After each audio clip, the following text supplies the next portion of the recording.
Hey guys, Matty here from DCLblogger.com. Recently made a few art purchases and I wanted to make this video in as to why I did that and how blockchain and art is kind of merging into something really special and cool, and why it's important for collectors, why it's important for artists, and why this is going to be the next billion-dollar industry in the blockchain world. I really think it's going to happen. So if we switch to the piece that I recently bought, which was this one from an artist called Ferocious.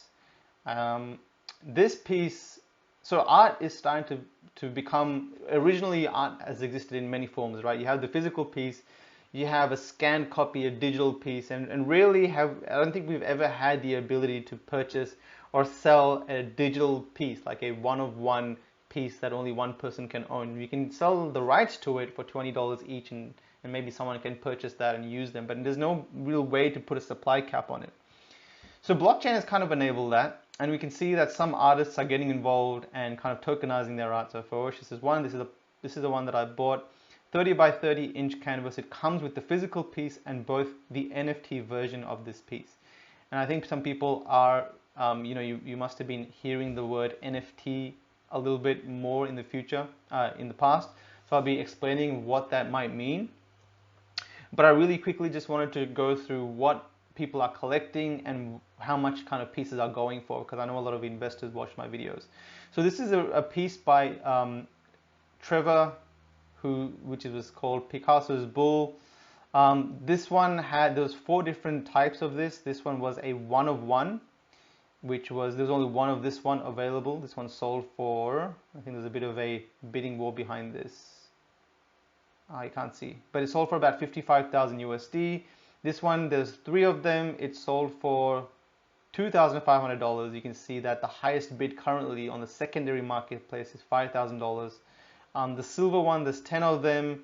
The bronze one, there's 25 of them. The bronze one sold for $200 each originally, but the highest, the cheapest it's going for now is $5,500.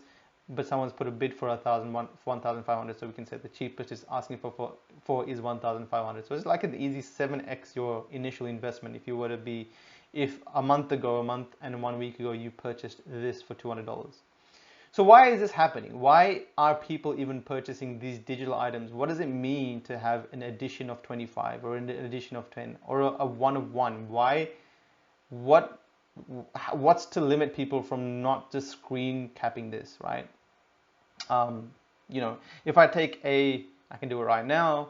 I can just do this, boom, and now I have a screenshot of it.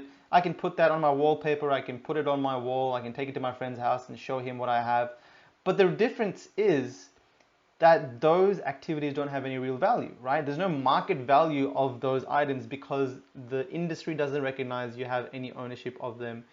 They're just a copy of the original piece, and there's no artist to, if I scan something, no one's going to be like, oh wow, Matty scanned it, he's got it on his wall. It doesn't have any market value. It has no value in the art industry. So what gives something value in the art industry? Well, ownership, right? If someone sends me an original piece that's verifiable, that the brush strokes are real, someone can verify that this piece originally came from Picasso, then that piece has value, right? And obviously with a signature and whatever credentials is needed. But in the digital world, how do we do that? We do that with blockchain. What is blockchain? Blockchain is the ability to kind of store data in a space that everyone can verify is true data. So I'll kind of show an example of what that looks like. This is my blockchain wallet, right? My kind of Ethereum wallet. It allows people to jump on at any time, and they can they can put my wallet address in, which is this, and in this website called Etherscan, they can see what I own in my wallet. So suddenly the whole world can verify that Matty owns X amount of whatever he owns. So you can see here it says $167,000. That amount is made up of different tokens. So gain credits tokens, Decentraland mana tokens. These are currencies that I use to purchase different things. I use the Ethereum currency. I use different currencies to do different things. I use the Decentraland mana token to purchase things in Decentraland, which is this cool digital world that you can use to kind of hang art and stuff. For example, if I go in here, you can see some people have This is Maker's Place, and this is a website where people can mint their art, i.e., turn them into NFTs. And some people have put that art on their walls.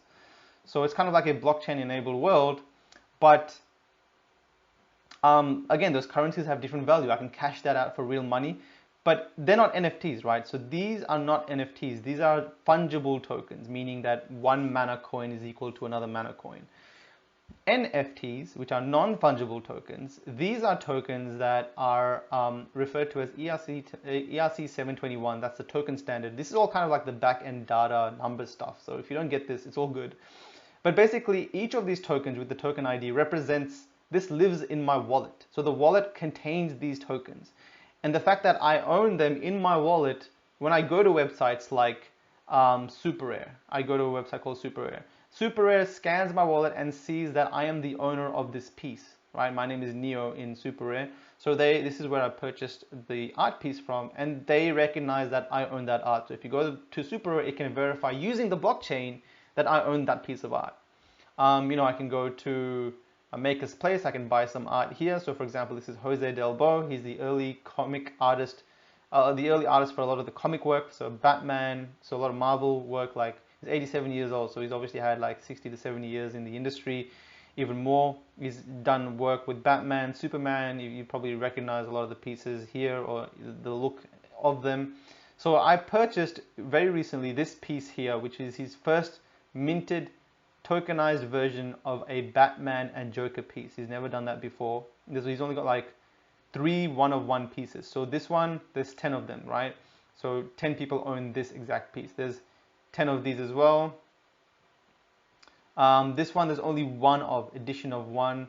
This one, there's only one of. This sold for 8,000 USD. This one, if you click on it, it'll show you that it's sold, that the most recent bid was mine for 11 Ethereum. And now this website also, Maker's Place, picks up that Maddie owns, or Neo, whatever identity I want to roll with, owns this piece. So blockchain, when you go to websites that are blockchain enabled and read the blockchain data, can pull that data out.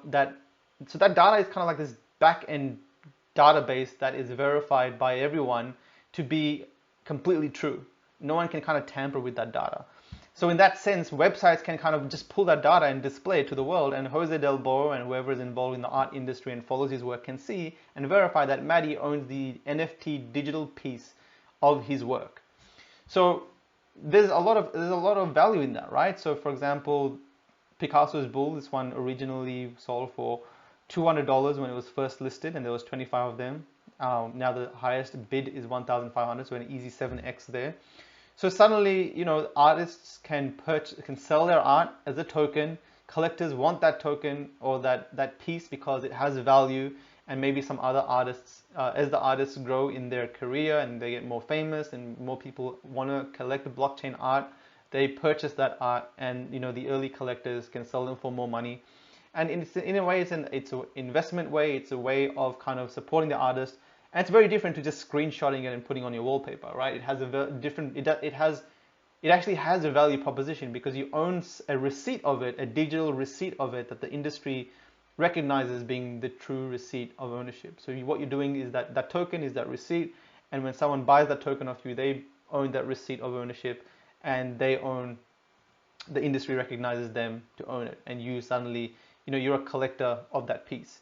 So that's what's kind of happening in the industry, and I usually go to OpenSea rankings and give it a refresh, and this shows me the top trending projects in the NFT area, in the NFT industry, that's doing the most volume. So we have Sorare up here that is selling digital, I believe it's like soccer game cards, and they're doing really, really well.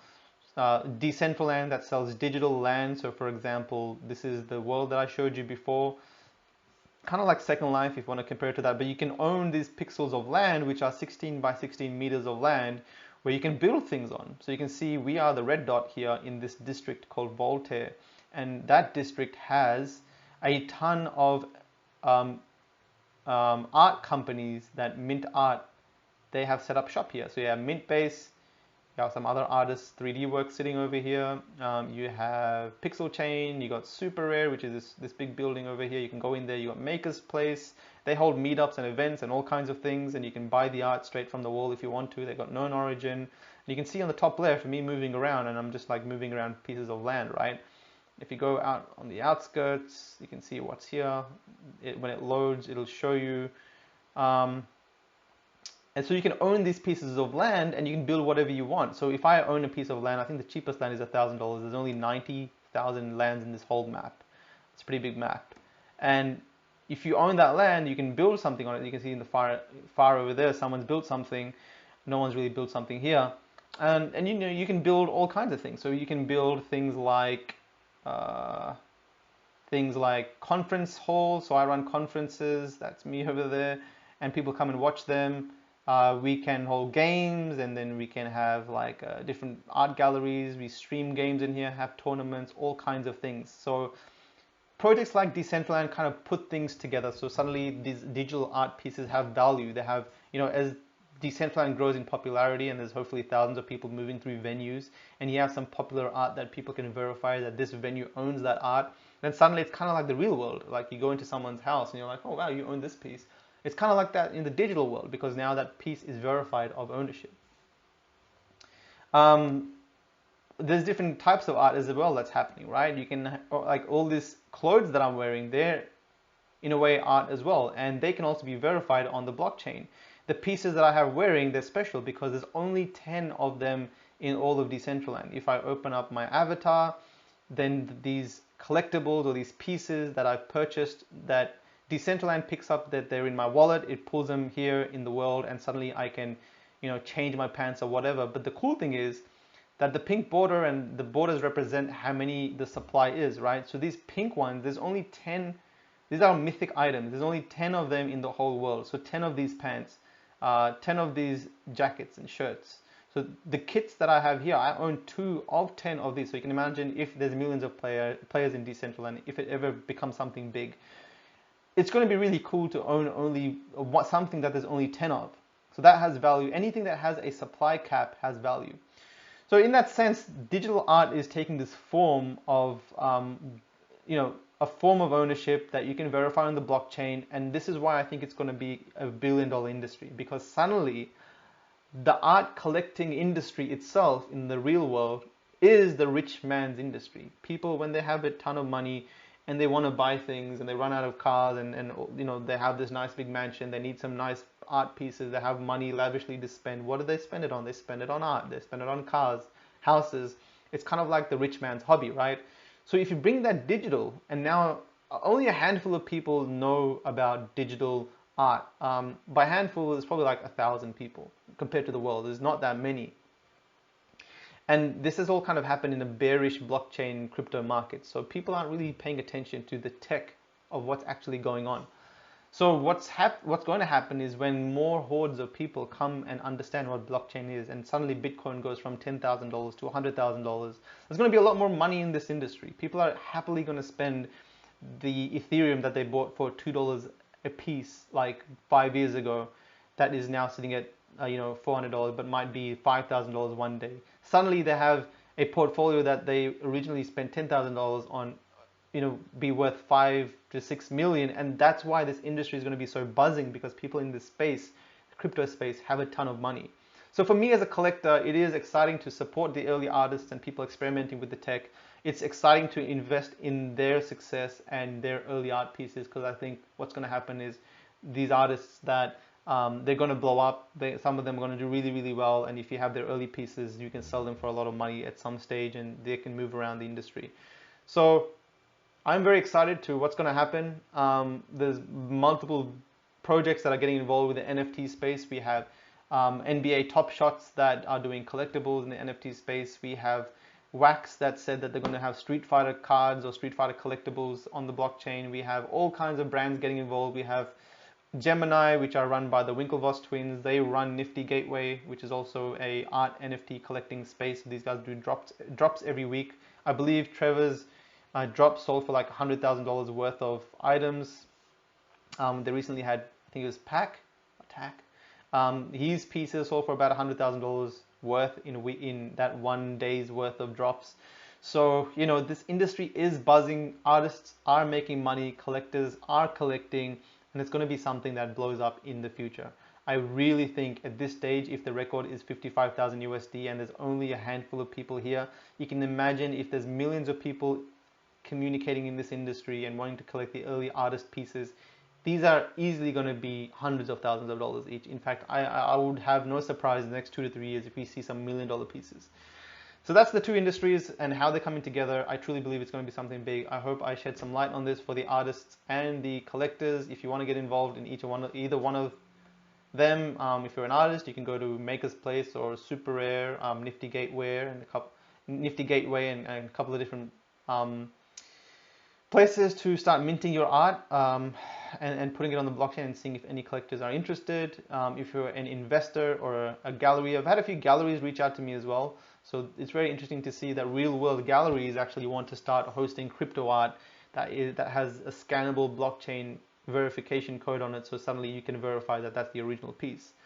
So the industry is going to become something big. My name is DCL Blogger. On Twitter, you can connect with me and follow my stuff. I usually provide some light on what's happening in this industry. So yeah, hope you enjoyed it, and I'll catch you in another video.